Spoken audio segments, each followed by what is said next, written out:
हाय guys, सबसे पहले तो आप सबको मेरी नमस्ते, राम राम। हमारे देश में पिछले 70-72 दिन से किसानों का एक आंदोलन चल रहा है। किसानों की मांग है कि जो नए 3 कृषि कानून आए हैं उनको वापस ले लिया जाए। उन्हीं 3 नए एक्ट्स के बारे में मैं आज आप लोगों से बात करूंगा। लेकिन सबसे पहले मेरी आपसे रिक्वेस्ट है कि आप ये वीडियो बिल्कुल अनबायस्ड और निष्पक्ष होकर देखिए, क्योंकि मैं किसी एक साइड की बात नहीं कहूंगा। क्योंकि किसान भी हमारे हैं, पुलिस भी हमारी है और सरकार भी हमारी है। मैं खुद एक किसान फैमिली से आता हूं। मेरे पिताजी दिल्ली पुलिस में काम करते हैं। मेरे बहुत सारे भाई बहन यार दोस्त फौज में हैं, पॉलिटिक्स में हैं। बीजेपी, कांग्रेस, आप सब मेरे लिए एक जैसे ही हैं। मेरा किसी पार्टी से कोई संबंध नहीं है, इसलिए आप खुल के निष्पक्ष होकर ये वीडियो देखिए। मैंने इन तीनों एक्ट्स को अच्छे से स्टडी किया है और जितना मेरी समझ में आया मैं आप लोगों के साथ शेयर करूंगा आज।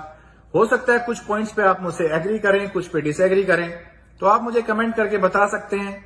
कोई चीज मेरी समझ में नहीं आई हो तो समझा सकते हैं कमेंट करके। तो सबसे पहले उस बिल की बात करते हैं जिसका फर्क सिर्फ किसानों पे नहीं बल्कि देश के हर नागरिक पे पड़ेगा।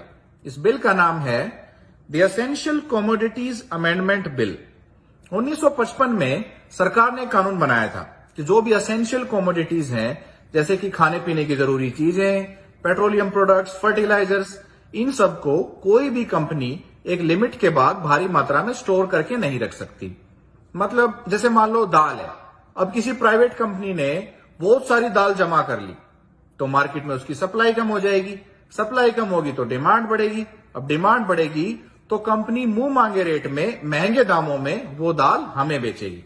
तो सरकार ने इस प्राइस राइज को कंट्रोल करने के लिए, रेगुलेट करने के लिए ये कानून बनाया था। अब ये जो नया एक्ट है ये उस कानून को खत्म नहीं करता, लेकिन सरकार ने क्या किया, जो कि जरूरी खाने पीने की चीजें हैं जैसे कि प्याज, आलू, दाल, सीरियल्स, इन सब को उस एसेंशियल कमोडिटीज की लिस्ट से निकाल दिया। मतलब अब कोई प्राइवेट कंपनी चाहे तो कितना भी स्टोर कर सकती है इन खाने पीने की चीजों को। अब देखने वाली बात यह है कि इससे किसानों को क्या फायदा हो रहा है। स्पेशली छोटे किसानों को तो मुझे कोई फायदा होता दिख नहीं रहा है। अब उनके पास तो इतनी जगह ही नहीं है कि वो कुछ स्टोर कर सकें और जब उनकी कीमत बढ़ जाए तो बेचें। और उन बेचारे अपने घर का सामान धरने की तो कोई जगह नहीं है, वो कैसे अपनी फसल को स्टोर करेगा कि जब महंगी हो जाएगी तब बेचूंगा। तो इसमें फायदा किसका है? प्राइवेट कंपनीज का, प्राइवेट इन्वेस्टर्स का, क्योंकि उनके पास तो सारे रिसोर्सेज हैं।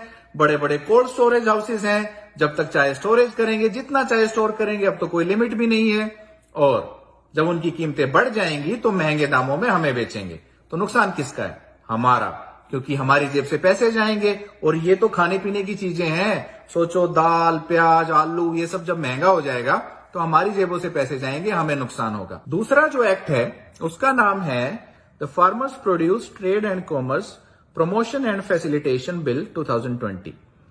इस एक्ट ने किसानों को एक एक्स्ट्रा फ्रीडम दी है कि अब वो अपनी फसल सिर्फ अपने एरिया की एपीएमसी में नहीं, एपीएमसी मतलब एग्रीकल्चरल प्रोड्यूस मार्केट कमेटी, मोटे मोटे शब्दों में मंडी, कि अब किसान सिर्फ अपने एरिया की मंडी में नहीं बल्कि किसी और स्टेट में जाके भी किसी और मंडी में अपनी फसल बेच सकता है, या फिर किसी प्राइवेट इन्वेस्टर को डायरेक्टली जाके अपनी फसल बेच सकता है।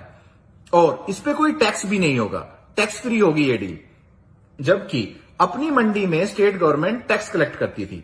अब ये सुनने में तो अच्छा लग रहा है, दोनों का फायदा है, किसानों का भी फायदा है और प्राइवेट इन्वेस्टर्स का भी फायदा है, अच्छी बात है। लेकिन इसके नुकसान किस किस को होंगे और क्या क्या नुकसान होंगे? सबसे बड़ा नुकसान होगा स्टेट गवर्नमेंट का, कि अब स्टेट गवर्नमेंट टैक्स नहीं कलेक्ट कर पाएगी, क्योंकि अगर सभी किसान जाके प्राइवेट इन्वेस्टर्स को बेचने लग गए तो वहां से तो स्टेट गवर्नमेंट को टैक्स नहीं मिलेगा।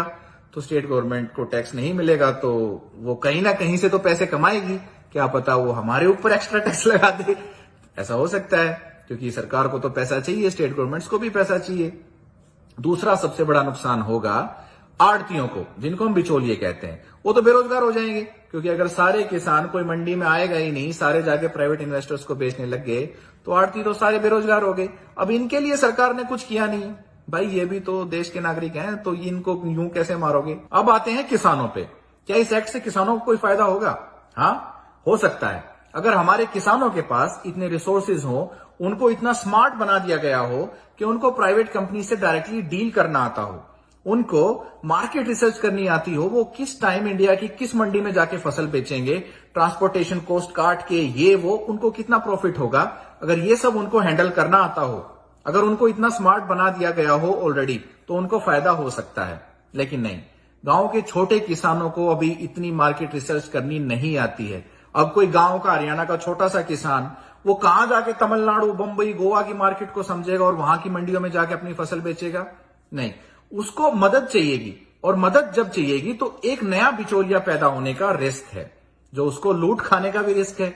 और प्राइवेट कंपनीज खुद जो बिजनेस में माहिर हैं, वो भी छोटे किसानों को दबा सकती है इस कंडीशन में, उनको अपने हाथ की कठपुतली बना सकती है, उनको अपने अकॉर्डिंगली उनका यूज कर सकती है। अब किसानों को जब मंडी सिस्टम है, उनमें आड़तियों से डील करना आता है, क्योंकि वो बहुत साल से एक सिस्टम बना हुआ है। छोटे किसान भी जो हैं वो आड़तियों से अच्छे से डील कर सकते हैं, उनकी अपनी एक साठगांठ है, वो सुख दुख में एक दूसरे की मदद भी करते हैं। लेकिन प्राइवेट कंपनियों से डायरेक्टली डील करना, पूरे इंडिया की मार्केट को रिसर्च करना, आई डोंट थिंक अभी हमारे गांव के छोटे किसान इस टाइम ये सब कर सकते हैं। हाँ, धीरे धीरे, अगर सरकार धीरे धीरे ये चेंज लाए, उनको पहले जागरूक करे, उनको रिसोर्सेज दे, उनको इस काबिल बनाए कि वो पूरे इंडिया की मार्केट रिसर्च कर सकें और प्राइवेट कंपनीज से कॉन्फिडेंटली डील कर सके, उनका कोई शोषण होने का रिस्क ना हो, तब ये कानून अच्छा है। इससे किसानों को फायदा हो सकता है, अगर हमारा किसान उस लेवल पे पहुंचा दिया हो सरकार ने।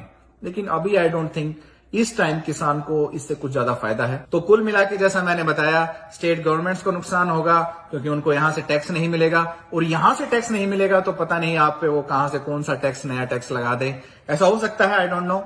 आड़तियों का नुकसान होगा, वो तो बेचारे बेरोजगार हो जाएंगे, उनके लिए सरकार ने कोई प्लान डिस्क्राइब नहीं किया है इस एक्ट में। और किसानों के लिए आई डोंट थिंक इस टाइम हमारे देश के छोटे किसानों को इस एक्ट से कोई फायदा होगा, और मेजोरिटी किसान हमारे देश में छोटे ही किसान हैं। सो आई डोंट नो, ये मेरी समझ है। अगर मैं कुछ मिस कर रहा हूं तो आप लोग मुझे कमेंट करके बताइए कि इस एक्ट से इस टाइम हमारे किसानों को क्या फायदा होगा। अब आखिरी बिल पे आते हैं, जिसका नाम है farmers empowerment and protection agreement on price assurance and farm services act.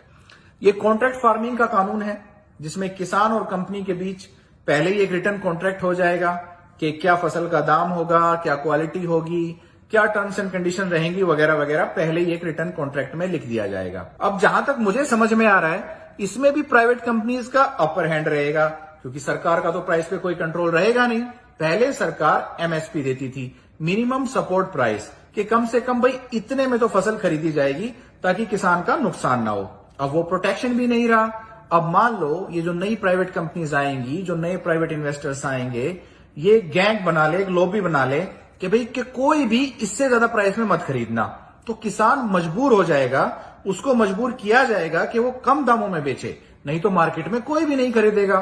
तो ये एक रिस्क बहुत बड़ा बन जाता है जब एमएसपी नहीं रहती है। हालांकि अब किसान आंदोलन के बाद सरकार ये कह रही है कि एमएसपी रहेगी, और वो ये लिख के भी दे देंगे, लेकिन स्टिल किसान डरा हुआ है कि कहीं उसके हाथों से खेती का सारा कंट्रोल छीनकर प्राइवेट कंपनीज के हाथों में ना चला जाए, और वो इन प्राइवेट कंपनीज की सिर्फ एक कठपुतली बन के ना रह जाए, उनसे हमेशा दबता ना रहे। जैसा कि इन कानूनों को, जैसा मैंने एक्सप्लेन किया, तो दिख रहा है ऐसा हो सकता है कि किसान को दबाया जा सकता है, क्योंकि प्राइवेट कंपनीज को बहुत सारे अपर हैंड्स दिए गए हैं इन कानूनों में। जहां तक मेरी समझ है, मुझे यही समझ आ रहा है। एक बहुत बड़ा डर किसान के मन में यह भी है कि अगर कोई डिस्प्यूट हो जाता है, मान लो किसी किसान और किसी प्राइवेट इन्वेस्टर के बीच कोई झगड़ा हो जाता है, कोई मुद्दा बन जाता है, तो अब किसान उस मुद्दे को लेके, उस झगड़े को लेके कोर्ट नहीं जा सकता, बल्कि नेक्स्ट में यह लिखा गया है कि उसका समाधान उस एरिया के एसडीएम द्वारा बनाई गई एक कमेटी करेगी।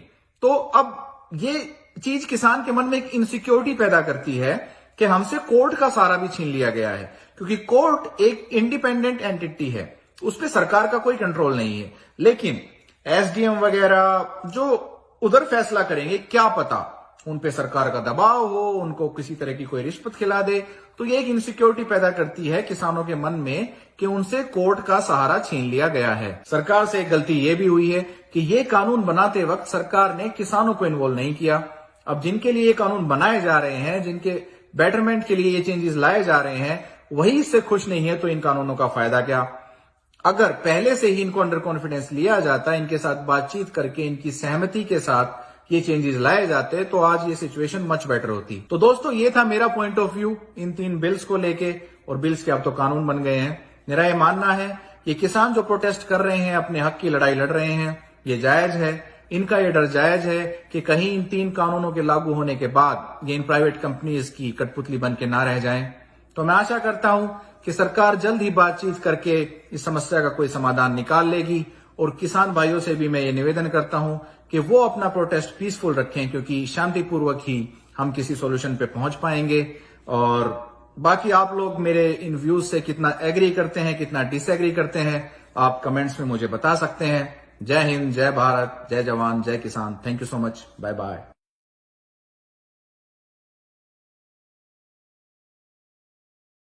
हाय गाइस, सबसे पहले तो आप सबको मेरी नमस्ते, राम राम। हमारे देश में पिछले 70-72 दिन से किसानों का एक आंदोलन चल रहा है। किसानों की मांग है कि जो नए 3 कृषि कानून आए हैं उनको वापस ले लिया जाए। उन्हीं 3 नए एक्ट्स के बारे में मैं आज आप लोगों से बात करूंगा। लेकिन सबसे पहले मेरी आपसे रिक्वेस्ट है कि आप ये वीडियो बिल्कुल अनबायस्ड और निष्पक्ष होकर देखिए, क्योंकि मैं किसी एक साइड की बात नहीं कहूंगा। क्योंकि किसान भी हमारे हैं, पुलिस भी हमारी है और सरकार भी हमारी है। मैं खुद एक किसान फैमिली से आता हूं। मेरे पिताजी दिल्ली पुलिस में काम करते हैं। मेरे बहुत सारे भाई बहन यार दोस्त फौज में हैं, पॉलिटिक्स में हैं। बीजेपी, कांग्रेस, आप सब मेरे लिए एक जैसे ही हैं। मेरा किसी पार्टी से कोई संबंध नहीं है, इसलिए आप खुल के निष्पक्ष होकर ये वीडियो देखिए। मैंने इन तीनों एक्ट्स को अच्छे से स्टडी किया है और जितना मेरी समझ में आया मैं आप लोगों के साथ शेयर करूंगा आज। हो सकता है कुछ पॉइंट्स पे आप मुझसे एग्री करें, कुछ पे डिसएग्री करें, तो आप मुझे कमेंट करके बता सकते हैं। कोई चीज मेरी समझ में नहीं आई हो तो समझा सकते हैं कमेंट करके। तो सबसे पहले उस बिल की बात करते हैं जिसका फर्क सिर्फ किसानों पे नहीं बल्कि देश के हर नागरिक पे पड़ेगा। इस बिल का नाम है the essential commodities amendment bill. 1955 में सरकार ने कानून बनाया था कि जो भी एसेंशियल कमोडिटीज हैं, जैसे कि खाने पीने की जरूरी चीजें, पेट्रोलियम प्रोडक्ट्स, फर्टिलाइजर्स, इन सब को कोई भी कंपनी एक लिमिट के बाद भारी मात्रा में स्टोर करके नहीं रख सकती। मतलब जैसे मान लो दाल है, अब किसी प्राइवेट कंपनी ने बहुत सारी दाल जमा कर ली तो मार्केट में उसकी सप्लाई कम हो जाएगी। सप्लाई कम होगी तो डिमांड बढ़ेगी। अब डिमांड बढ़ेगी तो कंपनी मुंह मांगे रेट में, महंगे दामों में वो दाल हमें बेचेगी। तो सरकार ने इस प्राइस राइज को कंट्रोल करने के लिए, रेगुलेट करने के लिए ये कानून बनाया था। अब ये जो नया एक्ट है ये उस कानून को खत्म नहीं करता, लेकिन सरकार ने क्या किया, जो कि जरूरी खाने पीने की चीजें हैं जैसे कि प्याज, आलू, दाल, सीरियल्स, इन सब को उस एसेंशियल कमोडिटीज की लिस्ट से निकाल दिया। मतलब अब कोई प्राइवेट कंपनी चाहे तो कितना भी स्टोर कर सकती है इन खाने पीने की चीजों को। अब देखने वाली बात यह है कि इससे किसानों को क्या फायदा हो रहा है। स्पेशली छोटे किसानों को तो मुझे कोई फायदा होता दिख नहीं रहा है। अब उनके पास तो इतनी जगह ही नहीं है कि वो कुछ स्टोर कर सकें और जब उनकी कीमत बढ़ जाए तो बेचें। और उन बेचारे अपने घर का सामान धरने की तो कोई जगह नहीं है, वो कैसे अपनी फसल को स्टोर करेगा कि जब महंगी हो जाएगी तब बेचूंगा। तो इसमें फायदा किसका है?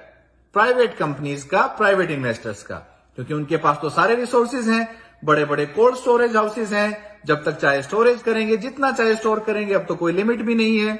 और जब उनकी कीमतें बढ़ जाएंगी तो महंगे दामों में हमें बेचेंगे। तो नुकसान किसका है? हमारा, क्योंकि हमारी जेब से पैसे जाएंगे। और ये तो खाने पीने की चीजें हैं। सोचो दाल, प्याज, आलू, ये सब जब महंगा हो जाएगा तो हमारी जेबों से पैसे जाएंगे, हमें नुकसान होगा। दूसरा जो एक्ट है उसका नाम है the farmers produce trade and commerce promotion and facilitation bill 2020। इस एक्ट ने किसानों को एक एक्स्ट्रा फ्रीडम दी है कि अब वो अपनी फसल सिर्फ अपने एरिया की एपीएमसी में नहीं, एपीएमसी मतलब एग्रीकल्चरल प्रोड्यूस मार्केट कमेटी, मोटे मोटे शब्दों में मंडी, कि अब किसान सिर्फ अपने एरिया की मंडी में नहीं बल्कि किसी और स्टेट में जाके भी किसी और मंडी में अपनी फसल बेच सकता है, या फिर किसी प्राइवेट इन्वेस्टर को डायरेक्टली जाके अपनी फसल बेच सकता है। और इस पे कोई टैक्स भी नहीं होगा, टैक्स फ्री होगी ये डील। जबकि अपनी मंडी में स्टेट गवर्नमेंट टैक्स कलेक्ट करती थी। अब ये सुनने में तो अच्छा लग रहा है, दोनों का फायदा है, किसानों का भी फायदा है और प्राइवेट इन्वेस्टर्स का भी फायदा है, अच्छी बात है। लेकिन इसके नुकसान किस किस को होंगे और क्या क्या नुकसान होंगे? सबसे बड़ा नुकसान होगा स्टेट गवर्नमेंट का, कि अब स्टेट गवर्नमेंट टैक्स नहीं कलेक्ट कर पाएगी, क्योंकि अगर सभी किसान जाके प्राइवेट इन्वेस्टर्स को बेचने लगे तो वहां से तो स्टेट गवर्नमेंट को टैक्स नहीं मिलेगा। तो स्टेट गवर्नमेंट को टैक्स नहीं मिलेगा तो वो कहीं ना कहीं से तो पैसे कमाएगी, क्या पता वो हमारे ऊपर एक्स्ट्रा टैक्स लगा दे, ऐसा हो सकता है, क्योंकि सरकार को तो पैसा चाहिए, स्टेट गवर्नमेंट्स को भी पैसा चाहिए। दूसरा सबसे बड़ा नुकसान होगा आड़तियों को, जिनको हम बिचौलिए कहते हैं, वो तो बेरोजगार हो जाएंगे, क्योंकि अगर सारे किसान कोई मंडी में आएगा ही नहीं, सारे जाके प्राइवेट इन्वेस्टर्स को बेचने लग गए, तो आड़ती तो सारे बेरोजगार हो गए। अब इनके लिए सरकार ने कुछ किया नहीं। भाई ये भी तो देश के नागरिक हैं, तो इनको यूं कैसे मारोगे। अब आते हैं किसानों पे। क्या इस एक्ट से किसानों को कोई फायदा होगा? हाँ, हो सकता है। अगर हमारे किसानों के पास इतने रिसोर्सेज हो, उनको इतना स्मार्ट बना दिया गया हो कि उनको प्राइवेट कंपनी से डायरेक्टली डील करना आता हो, उनको मार्केट रिसर्च करनी आती हो, वो किस टाइम इंडिया की किस मंडी में जाके फसल बेचेंगे, ट्रांसपोर्टेशन कॉस्ट काट के, ये वो उनको कितना प्रॉफिट होगा, अगर ये सब उनको हैंडल करना आता हो, अगर उनको इतना स्मार्ट बना दिया गया हो ऑलरेडी, तो उनको फायदा हो सकता है। लेकिन नहीं, गांव के छोटे किसानों को अभी इतनी मार्केट रिसर्च करनी नहीं आती है। अब कोई गांव का, हरियाणा का छोटा सा किसान, वो कहां जाके तमिलनाडु, बंबई, गोवा की मार्केट को समझेगा और वहां की मंडियों में जाके अपनी फसल बेचेगा? नहीं, उसको मदद चाहिएगी, और मदद जब चाहिएगी तो एक नया बिचौलिया पैदा होने का रिस्क है, जो उसको लूट खाने का भी रिस्क है। और प्राइवेट कंपनीज खुद जो बिजनेस में माहिर हैं, वो भी छोटे किसानों को दबा सकती है। इस कंडीशन में उनको अपने हाथ की कठपुतली बना सकती है, उनको अपने अकॉर्डिंगली उनका यूज कर सकती है। अब किसानों को जब मंडी सिस्टम है, उनमें आड़तियों से डील करना आता है, क्योंकि वो बहुत साल से एक सिस्टम बना हुआ है। छोटे किसान भी जो हैं, वो आड़तियों से अच्छे से डील कर सकते हैं, उनकी अपनी एक साठगांठ है, वो सुख दुख में एक दूसरे की मदद भी करते हैं। लेकिन प्राइवेट कंपनियों से डायरेक्टली डील करना, पूरे इंडिया की मार्केट को रिसर्च करना, आई डोंट थिंक अभी हमारे गांव के छोटे किसान इस टाइम ये सब कर सकते हैं। हाँ, धीरे धीरे, अगर सरकार धीरे धीरे ये चेंज लाए, उनको पहले जागरूक करे, उनको रिसोर्सेज दे, उनको इस काबिल बनाए कि वो पूरे इंडिया की मार्केट रिसर्च कर सकें और प्राइवेट कंपनी से कॉन्फिडेंटली डील कर सके, उनका कोई शोषण होने का रिस्क ना हो, तब ये कानून अच्छा है। इससे किसानों को फायदा हो सकता है, अगर हमारा किसान उस लेवल पे पहुंचा दिया हो सरकार ने। लेकिन अभी आई डोंट थिंक इस टाइम किसान को इससे कुछ ज्यादा फायदा है। तो कुल मिला के जैसा मैंने बताया, स्टेट गवर्नमेंट्स को नुकसान होगा, क्योंकि उनको यहां से टैक्स नहीं मिलेगा, और यहां से टैक्स नहीं मिलेगा तो पता नहीं आप पे वो कहां से कौन सा टैक्स, नया टैक्स लगा दे, ऐसा हो सकता है, आई डोंट नो।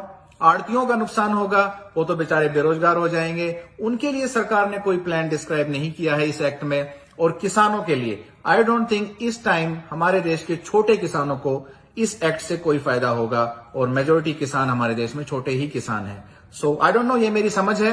अगर मैं कुछ मिस कर रहा हूं तो आप लोग मुझे कमेंट करके बताइए कि इस एक्ट से इस टाइम हमारे किसानों को क्या फायदा होगा।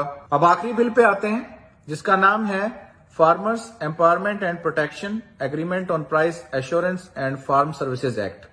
ये कॉन्ट्रैक्ट फार्मिंग का कानून है, जिसमें किसान और कंपनी के बीच पहले ही एक रिटर्न कॉन्ट्रैक्ट हो जाएगा कि क्या फसल का दाम होगा, क्या क्वालिटी होगी, क्या टर्म्स एंड कंडीशन रहेंगी, वगैरह वगैरह, पहले ही एक रिटर्न कॉन्ट्रैक्ट में लिख दिया जाएगा। अब जहां तक मुझे समझ में आ रहा है, इसमें भी प्राइवेट कंपनीज का अपर हैंड रहेगा, क्योंकि सरकार का तो प्राइस पे कोई कंट्रोल रहेगा नहीं। पहले सरकार एमएसपी देती थी, मिनिमम सपोर्ट प्राइस, कि कम से कम भाई इतने में तो फसल खरीदी जाएगी ताकि किसान का नुकसान ना हो। अब वो प्रोटेक्शन भी नहीं रहा।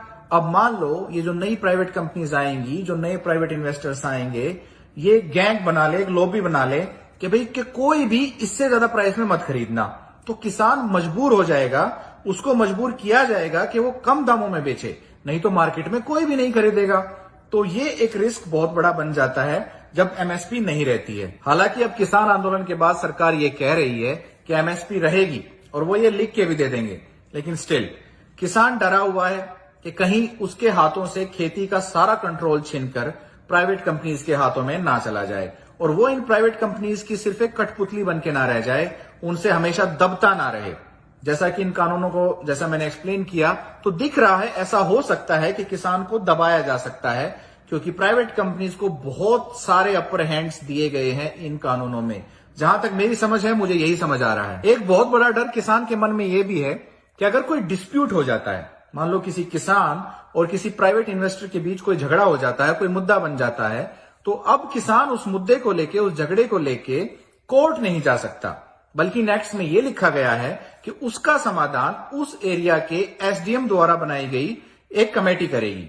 तो अब ये चीज किसान के मन में एक इनसिक्योरिटी पैदा करती है कि हमसे कोर्ट का सहारा भी छीन लिया गया है, क्योंकि कोर्ट एक इंडिपेंडेंट एंटिटी है, उस पर सरकार का कोई कंट्रोल नहीं है। लेकिन एसडीएम वगैरह जो उधर फैसला करेंगे, क्या पता उन पे सरकार का दबाव हो, उनको किसी तरह की कोई रिश्वत खिला दे, तो ये एक इनसिक्योरिटी पैदा करती है किसानों के मन में कि उनसे कोर्ट का सहारा छीन लिया गया है। सरकार से एक गलती ये भी हुई है कि ये कानून बनाते वक्त सरकार ने किसानों को इन्वॉल्व नहीं किया। अब जिनके लिए ये कानून बनाए जा रहे हैं, जिनके बेटरमेंट के लिए ये चेंजेस लाए जा रहे हैं, वही इससे खुश नहीं है, तो इन कानूनों का फायदा क्या? अगर पहले से ही इनको अंडर कॉन्फिडेंस लिया जाता, इनके साथ बातचीत करके, इनकी सहमति के साथ ये चेंजेस लाए जाते, तो आज ये सिचुएशन मच बेटर होती। तो दोस्तों, ये था मेरा point of view in 3 bills को लेके, और बिल्स के अब तो कानून बन गए हैं। मेरा ये मानना है कि किसान जो प्रोटेस्ट कर रहे हैं, अपने हक की लड़ाई लड़ रहे हैं, ये जायज है। इनका ये डर जायज है कि कहीं इन 3 कानूनों के लागू होने के बाद ये इन प्राइवेट कंपनीज की कठपुतली बन के ना रह जाएं। तो मैं आशा करता हूं कि सरकार जल्द ही बातचीत करके इस समस्या का कोई समाधान निकाल लेगी, और किसान भाइयों से भी मैं ये निवेदन करता हूं कि वो अपना प्रोटेस्ट पीसफुल रखें, क्योंकि शांतिपूर्वक ही हम किसी सॉल्यूशन पे पहुंच पाएंगे। और बाकी आप लोग मेरे इन व्यूज से कितना एग्री करते हैं, कितना डिसएग्री करते हैं, आप कमेंट्स में मुझे बता सकते हैं। जय